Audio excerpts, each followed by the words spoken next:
एक छोटे लड़के ने कभी सोचा भी नहीं था कि उसके दांतों का ब्रेस एक दिन जिंदा हो जाएगा। वो धीरे धीरे हिलने लगा जैसे उसमें कोई चेतना हो, और फिर अचानक वो बढ़ने लगा, मुड़ने लगा, तड़पने लगा। कुछ ही पलों में उसने लड़के के पूरे चेहरे और सिर को कसकर जकड़ लिया।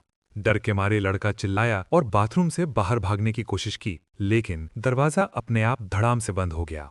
बेटे की चीख सुनकर माँ बाप ऊपर दौड़े, दरवाजा खोलने की कोशिश की, लेकिन दरवाजा नहीं खुला। मजबूरी में पिता ने एक जोरदार लात मारी और दरवाजा तोड़ दिया, लेकिन अंदर का नजारा देखकर उनकी सांसें थम गईं। उनका बेटा लोहे जैसे तारों में जकड़ा हुआ छत से लटका हुआ था, और उसके शरीर का सिर्फ एक डरा हुआ आंख मदद के लिए उन्हें देख रही थी। माँ डरकर बाहर भागी मदद लाने के लिए, और पिता अपने बेटे को बचाने दौड़े, लेकिन तभी वो तार जिंदा हो उठे। उन्होंने पिता को भी पकड़ लिया और उन्हें भी उसी जाल में कैद कर लिया। माँ वापस आई, पति को छुड़ाने की कोशिश की, लेकिन जितना वो कोशिश करती तार उतने ही कसते जाते।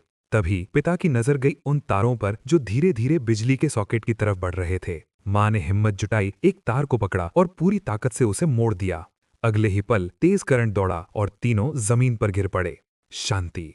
जब उन्होंने आंखें खोली तो वो सारे तार गायब थे, जैसे कुछ हुआ ही ना हो। लेकिन असली डर अभी बाकी था। उस रात पिता ने पानी पिया बिना ये देखे कि उसमें कुछ अजीब तैर रहा है। कुछ ही घूंट के बाद उसे पेट में अजीब सा दर्द हुआ। उसका व्यवहार बदलने लगा, जैसे कोई उसे कंट्रोल कर रहा हो। पत्नी उसे संभालने आई, लेकिन तभी वो घुटनों के बल गिर पड़ा और जोर जोर से उल्टी करने लगा। और फिर एक ऐसा नजारा सामने आया जिसे देखकर किसी की भी रूह कांप जाए। उसके पेट से एक अजीब सा जीव बाहर निकल आया। वो जीव पल भर में अंधेरे में गायब हो गया। अब पिता को यकीन हो चुका था, ये घर अब सुरक्षित नहीं है। कोई अनजानी ताकत उनके पीछे पड़ चुकी है। बिना देर किए वो अपने परिवार को लेकर उस घर से हमेशा के लिए भाग गया, क्योंकि कुछ अलौकिक शक्तियां, चाहे तुम मानो या ना मानो, वो हमेशा मौजूद रहती हैं।